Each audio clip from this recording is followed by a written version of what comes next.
Muy bien.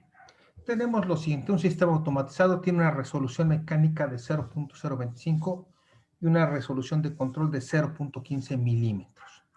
Y la distribución de errores, se me olvidó, la distribución normal de los errores, se considera con una desviación estándar de 0.005 milímetros. Y entonces hay que determinar qué tan exacto es el sistema y cuál es la repetibilidad. Ok. Normalmente, cuando hablamos de la resolución mecánica, quiere decir, por ejemplo, si estamos pensando en engranes, ¿cuál es el paso, cómo se van a mover cada uno de los engranes para posicionarse mecánicamente? En tanto, el control se refiere a, si estamos hablando de un motor a pasos, ¿sí?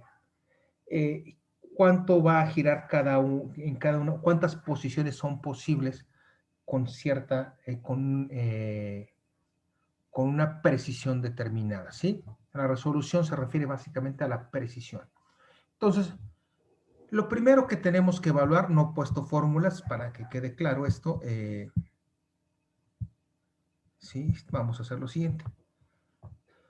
Tengo una resolución del control, un control resolution 1, ¿sí? Y que en este caso es 0.025. Y una resolución de control 2, o un control resolution de 0.015, ¿sí? ¿Cómo o cuál es la que yo debo tener en cuenta o cuál debo tener yo en cuenta y con cuál voy a trabajar? ¿Cuál de ellas no es la mejor, sino voy a tener en cuenta aquella la que sea menos precisa? En este caso, la resolución mecánica es la menos precisa de las dos. Por lo tanto, mi sistema va a depender de esta resolución. ¿Queda claro por qué?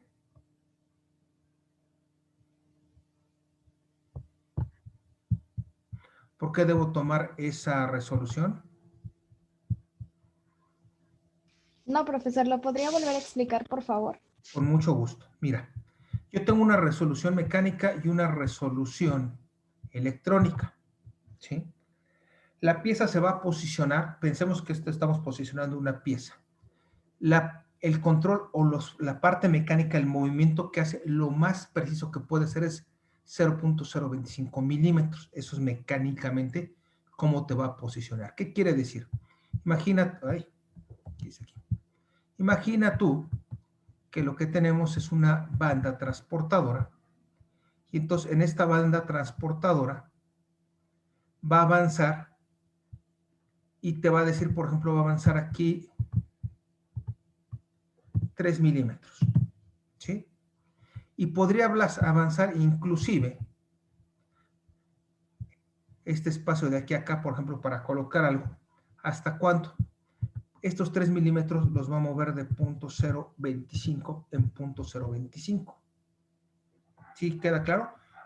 Cada vez que gire el engrane, para que avance esta pieza en la banda transportadora, cada dientecito, cada posición va a ser 0.025. Imagina que es una regla con posiciones o graduada en 0.0025.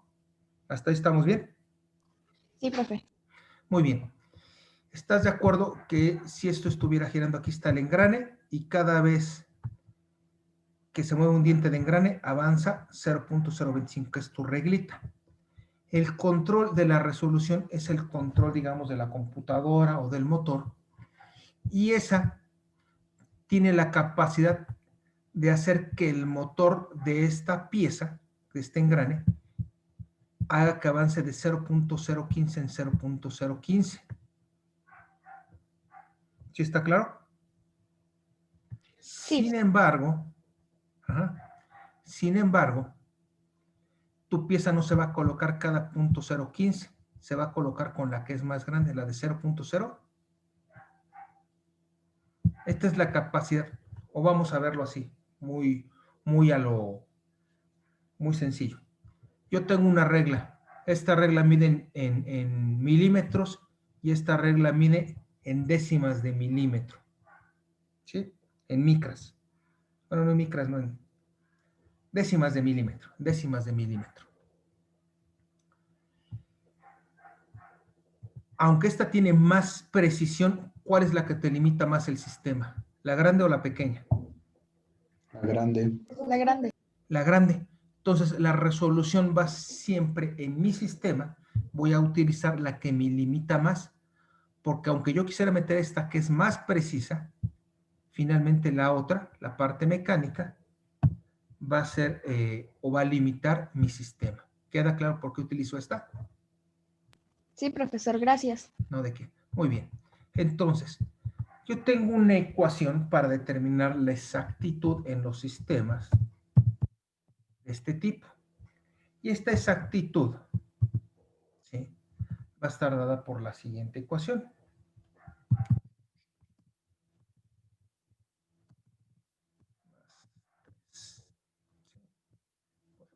Aquí.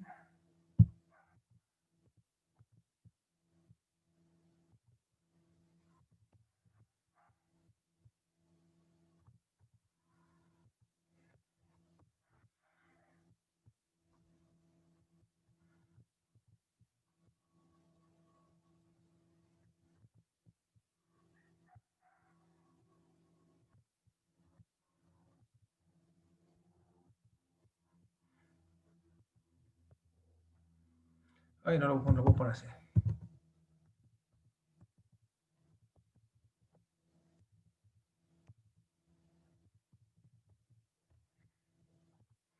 Esa es la exactitud de mi sistema. El control de resolución 2 más 3 veces la desviación estándar.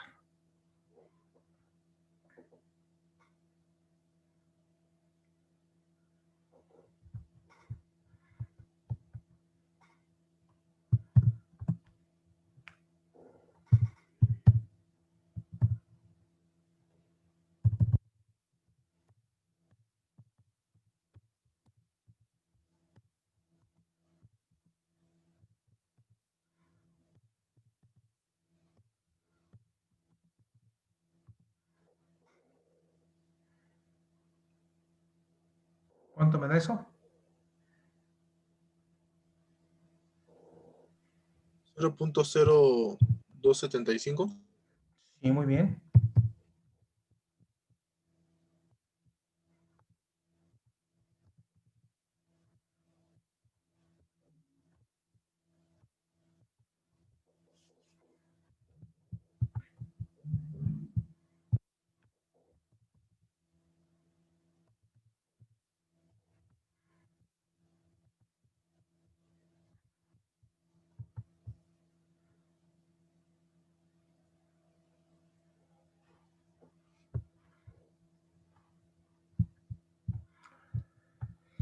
Y voy a regresarme a lo que dice, lo que todos saben, Wikipedia. Exactitud se refiere a cuán cerca del valor real se encuentra el valor medido. ¿Sí? Entonces, si regresamos acá, ¿el valor real cuánto era? 0.025. ¿Cuánto voy a poder obtener? Porque tengo, ¿sí?, obviamente una serie de errores, que es una distribución de errores. ¿Cuál es el valor que voy a tener realmente? 0.0275. Así es. Voy a tener una variación de ¿qué? 0.0025 de lo que yo mido con lo que es real. Vas a decir, ay, no. Ah, caramba, Alexis, ¿por qué andas rayando ahí? ¿Sí? Y aquí la cosa es, un control numérico, o un robot, también inclusive un robot, ¿sí? Tiene más o menos precisión, ¿sí?, una exactitud y una precisión de 0.05 milímetros, ¿sí? Si hablamos de cosas como estas, ¿sí? 0.0, ¿sí? 50 micras más o menos. Es la exactitud de un CNC comercial. Entonces esto ya sería algo de mucha exactitud. Vamos con la repetibilidad.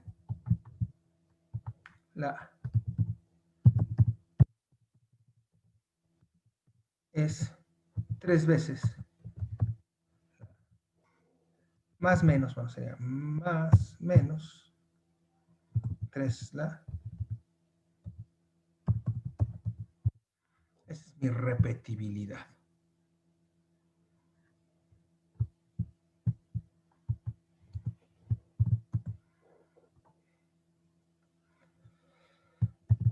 Tres que multiplica a...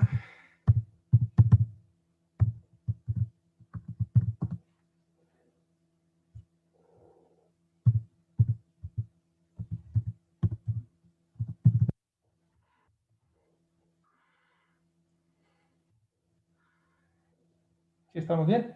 ¿Sí estoy bien? Sí, Bueno, profe. más o menos. Sí, profe.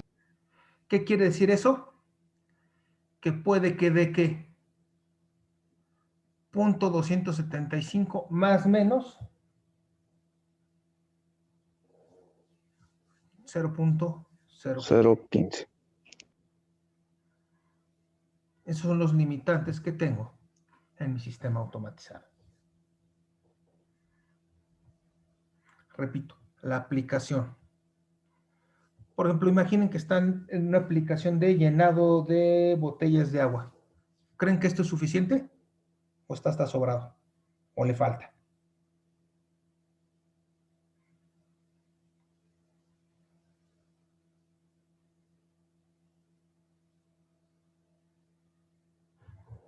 Aquí viene la botella. Se va a colocar aquí. Aquí hay una válvula, ¿sí? Que la va a llenar. Se va a colocar aquí. ¿Creen que le afecten 0.0275 milímetros en la posición para que se llene la botella de agua? Claro. ¿Seguro? 0.0275 milímetros. No, es muy poquito, ¿no? ¿Cuándo tenemos de holgura? En general, imagina una botella. ¿Qué te gusta el diámetro de la boca de una botella? ¿Cuántos milímetros te gusta? Agarra una botella. ¿Cómo cuánto es? Unos 25 Como milímetros. 15 milímetros. Vamos a dejarlo en 20 milímetros. 20 milímetros tiene la boquilla, ¿sí? La boca de la botella. Y digamos que tú colocas la botella y va a estar al centro, ¿sí? De la boquilla. Aquí va a quedar en mi boquilla. A ver, ¿Cuánto mide la boquilla? 20 milímetros. Aquí está, la boquilla mide 10 milímetros. Ah, no, profe, tenemos hasta para ¿Y este regalar. mide cuánto? 20. Y este es el centro. Quiere decir que ¿cuánto va a estar movido el centro? 0.0275. En porcentaje, ¿cuánto es de los... Vamos a redondear, porque está al centro, es la mitad. Entonces, de aquí a acá hay 5 milímetros y de acá a acá hay 5 milímetros. Dividen esto entre 5 y multiplíquenlo por 100.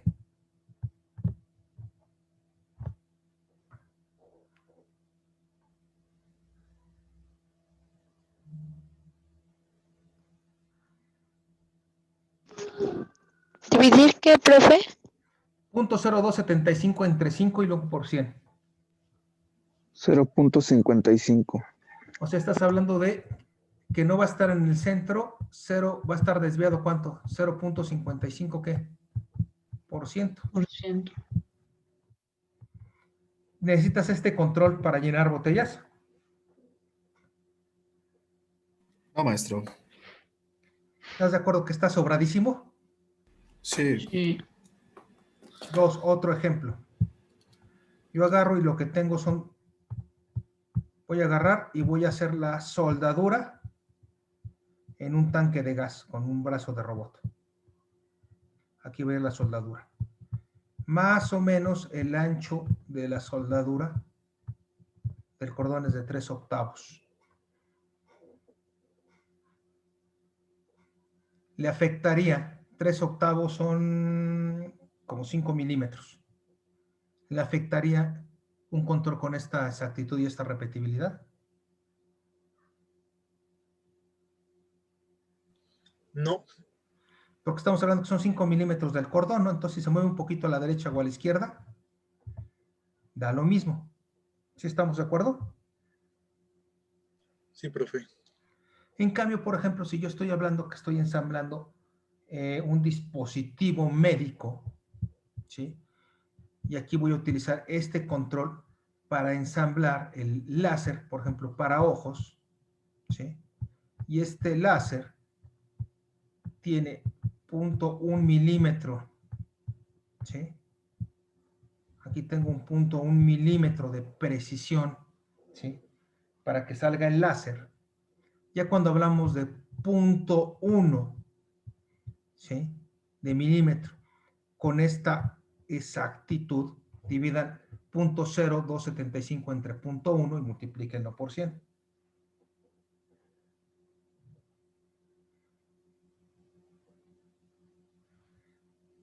.1 entre 0.275.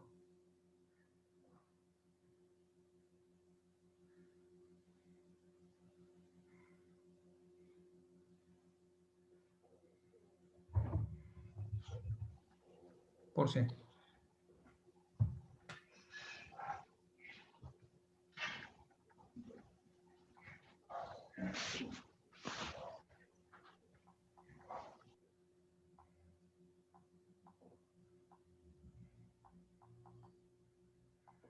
Estamos hablando que sería un error del 27, un porcentaje de error del 27%. ¿Sí? Entonces, bien importante que veamos para qué vamos a hacer la aplicación. ¿Estamos? ¿Preguntas? ¿Dudas? Entonces vamos a empezar a ver un poquito de aire. Entonces, cuando hablamos de neumática o de aire, ¿sí? Bueno, ¿para qué utilizar aire? ¿Sí? Lo que hemos estado ya platicando. ¿Y qué es la neumática específicamente? Es la generación de utilización de aire comprimido para realizar trabajo y un control de proceso. ¿Dónde los podemos ver? Podemos tener aplicaciones neumáticas para sujetar, estampar, máquinas, herramientas, sistemas de frenado, manipuladores, transportadores, ensambles, cortado, etcétera, ¿sí? Alimentación de producto. Y es más, hasta uno de los más sencillos que uno puede ver hoy en día ya es en muchas vulcanizadoras, donde ahora montan en el rin y mediante unos cilindros separan la llanta del rin. Ya lo pueden ver ahí en muchos ya vulcanizadoras ya tienen sistemas neumáticos que hacen eso, ¿sí? ¿Por qué usar aire? Primero que nada, el aire es un gas inocuo, ¿sí? No es tóxico, no es flamable, ¿sí? Segunda parte, pues el aire es ilimitado, ¿sí? Hasta ahorita no te cobran por respirar ni para utilizar en estas aplicaciones. 3, lo podemos almacenar en tanques a presión y se mantiene estable a oscilaciones de temperatura, ¿sí? No es un gas, por ejemplo, como el helio o el mismo hidrógeno que es flamable y es muy peligroso, o el nitrógeno, que son, su volumen varía mucho, ¿sí? Con cambios de temperatura, ¿sí?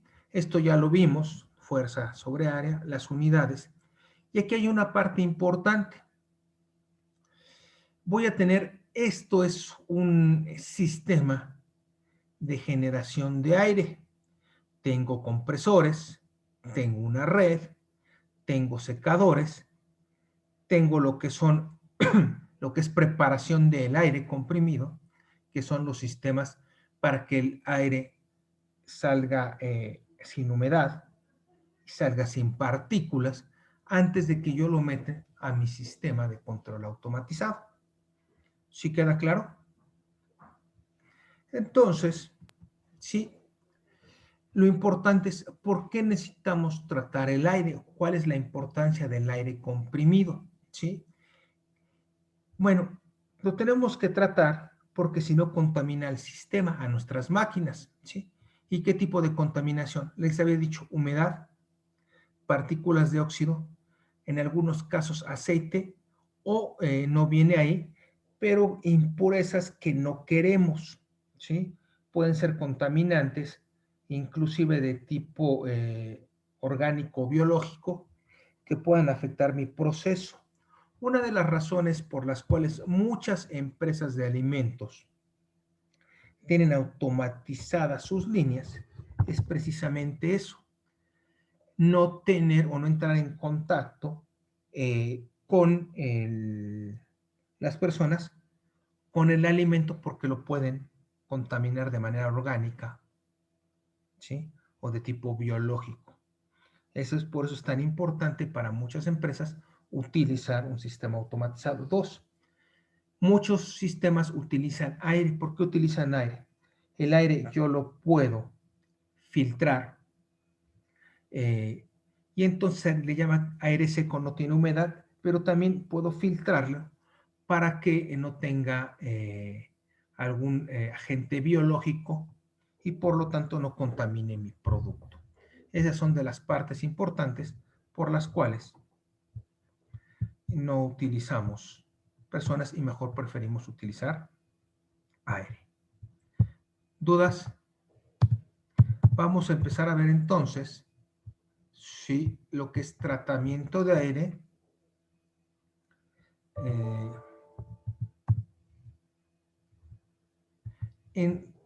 pero antes vamos a ver algo muy rápido, ¿sí?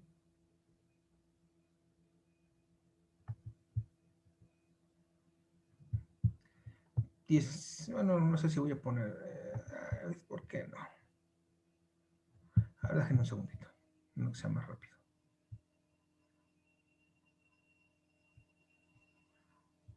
Este está bien.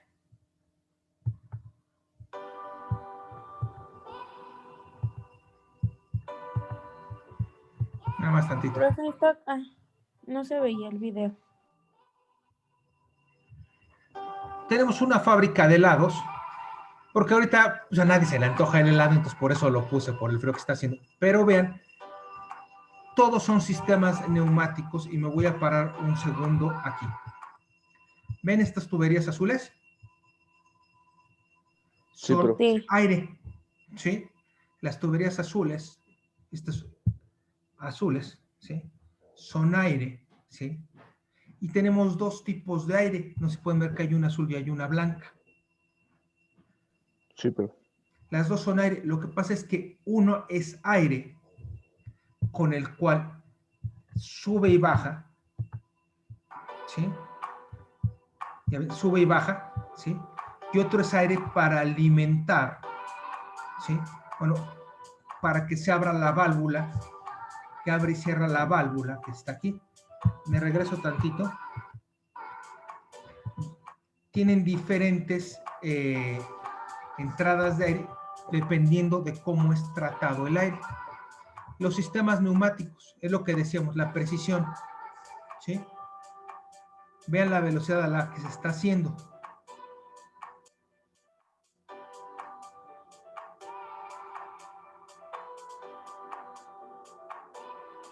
Como pueden ver, no hay personas tocando el sistema. ¿Por qué razón? Para no contaminar, ¿sí? Aunque te pongas cofia y cubrebocas, ¿sí? Y más ahora, no es suficiente para garantizar que sea inocuo el proceso.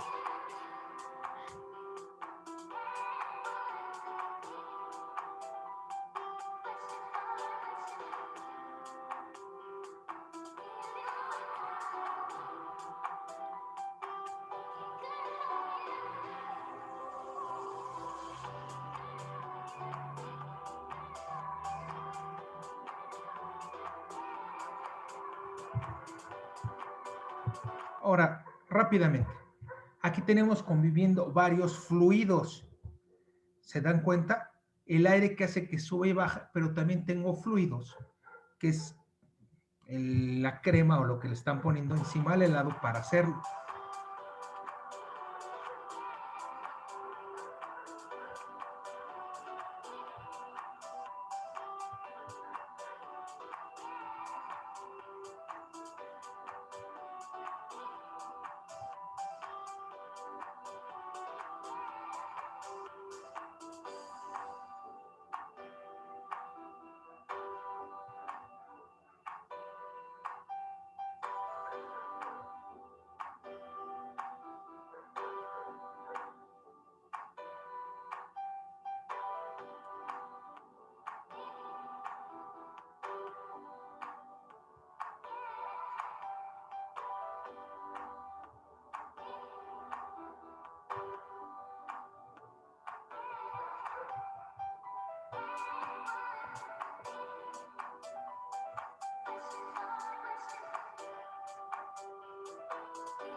Bueno, ya vieron algo que está interesante, ¿no? Muy bien. Neumática, ¿sí? Los sistemas neumáticos, ¿sí? Los sistemas neumáticos van a estar compuestos de las siguientes etapas. Primera parte, lo que es suministro de energía. Luego, vamos a ver la del medio, ¿sí? Las señales de entrada.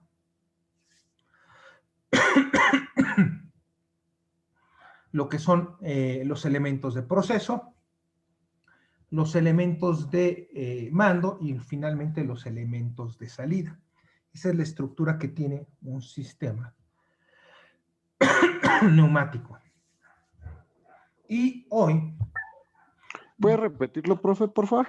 Sí, como no se está grabando, no te preocupes, pero lo repito. Tengo en la entrada de todo estructura de un sistema neumático empieza con el suministro de energía.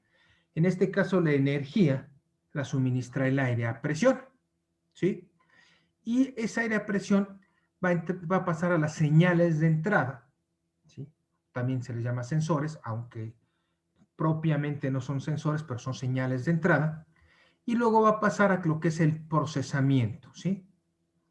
Posteriormente que se hacen señales de procesamiento, igual que en electrónica, ¿sí? Tenemos circuitos tipo AND, circuitos tipo OR, etcétera, etcétera, y así construimos nuestros sistemas.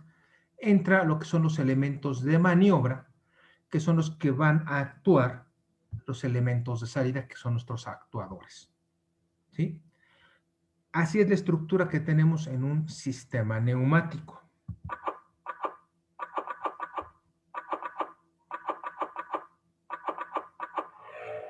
Sí, así estamos. Suministro de energía, que es el nivel más bajo. Luego tenemos señales, procesamiento de señales y luego el sistema que controla mi salida, que es un actuador, ¿sí? Ahorita vamos a quedarnos en esta parte. Lo que nos interesa es cómo vamos a generar hoy, ¿sí? Hoy vamos a ver cómo se genera y cómo se prepara lo que es el aire para poder utilizarlo en un sistema neumático, ¿sí? Lo que ustedes ven ahí es simbología que más tarde van a tener que aprenderse, o sea, más bien más temprano que tarde, en estos días, para que se entienda, ¿sí? Entonces, primero vamos a ver que existen diferentes tipos de compresores y cada uno tiene aplicaciones diferentes. Tenemos compresores de émbolo, alternativo de émbolo giratorio y compresores de flujo. Son las grandes familias de compresores que vamos a tener. El compresor de émbolo es tal vez el más conocido por todo el mundo, que también es un compresor, se le llama de pistones. Yo tengo entrada de aire por una parte de la cámara y luego mediante un pistón y por acción mecánica aplasto el aire o comprimo el aire y tengo aire a mayor presión. ¿Queda claro? Creo que todo el mundo lo entiende, es un concepto muy básico y es el compresor de émbolo, que es el más común, más conocido y el más ruidoso, ¿sí? Tengo compresores de émbolo, ¿sí? También tengo lo que se llama compresores de membrana.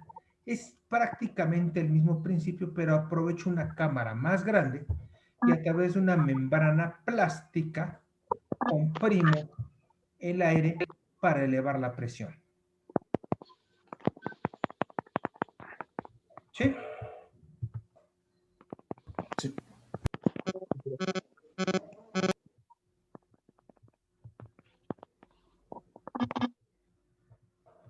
Muy bien, estos serían los compresores de membrana.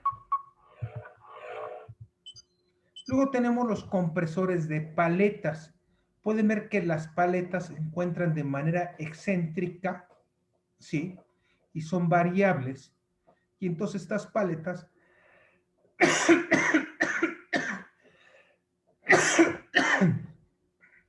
perdón, al estar girando, van tomando aire y al reducirse el tamaño de la cámara donde se encuentra, se va comprimiendo el aire. En este caso se muestra con un fluido con color para que se vea más claro.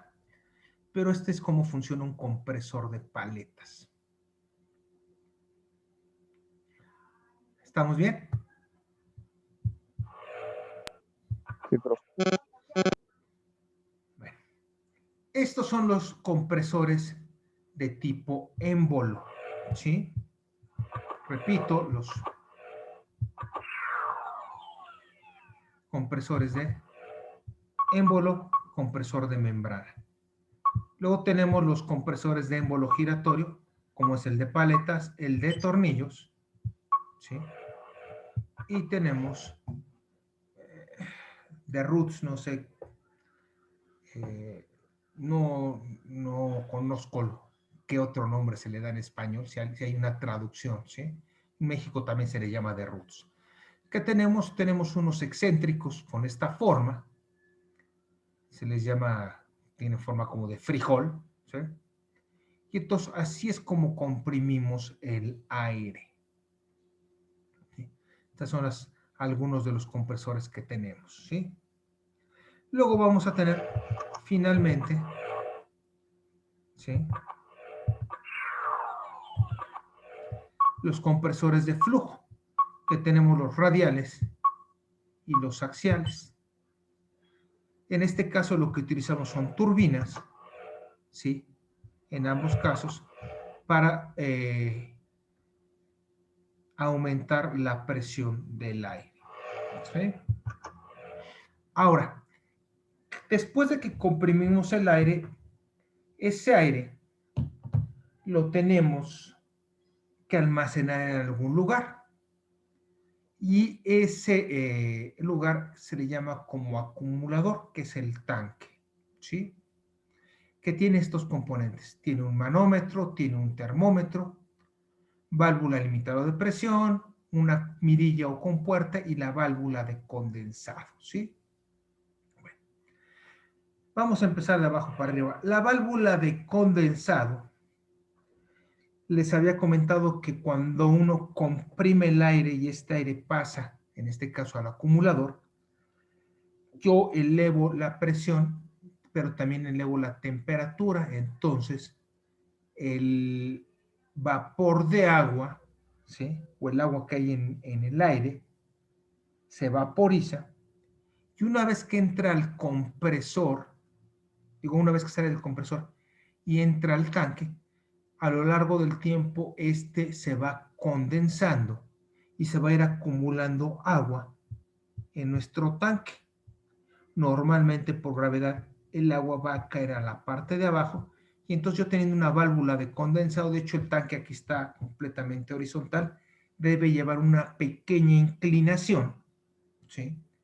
Para que cuando yo abra la válvula de condensado escurra el agua que, como lo dice, se condensó dentro del tanque. Manómetro, el manómetro obviamente nos sirve para medir la presión, que es la presión la que tenemos en nuestro tanque. El termómetro también obviamente es obvio para ver la temperatura a la que está el aire, ¿sí? Y tenemos lo que se conoce una válvula limitadora de presión. ¿Qué sucede? En el caso de una válvula limitadora de presión, también se les llama válvula de alivio. Es si la presión es demasiado alta y yo la tengo calibrada para cierta presión, automáticamente se va a abrir y va a permitir que se fugue un poco de aire para estabilizar la presión. El ejemplo que se me viene a la mente son las ollas de presión. Cuando llegas a cierta temperatura, estas empiezan a dejar salir el vapor, ¿sí? Para que se estabilice el sistema y no explote el tanque. En el aire es muy difícil que suceda porque no usamos presiones tan altas. Luego tenemos en mi sistema neumático lo que es el tendido de la red, que es cómo voy a colocar mis tuberías, ¿sí? Y aquí hay algo bien importante, dice que debe haber un descenso del 2% en el sentido de la corriente. Para que, obviamente, aquí pueden ver en el dibujito cómo tenemos aquí válvulas de alivio, bueno, de purga, igual aquí, igual acá, que nos van a permitir, ¿sí? Que nos van a permitir sacar el agua que se va a ir acumulando en la tubería, ¿sí? Y por eso lleva esa inclinación para que el agua, ¿sí? Pueda salir de la tubería y no se oxide. ¿Qué pasa si se oxida? Vamos a contaminar el aire ahora con óxido y eso no nos conviene. Simplemente regresamos al video de los helados. Imaginen que hay posibilidad de que se contamine tu comida con óxido. Entonces no es conveniente. ¿Sí? ¿Hasta aquí alguna duda, alguna pregunta de lo que es esta primera parte de la preparación del aire?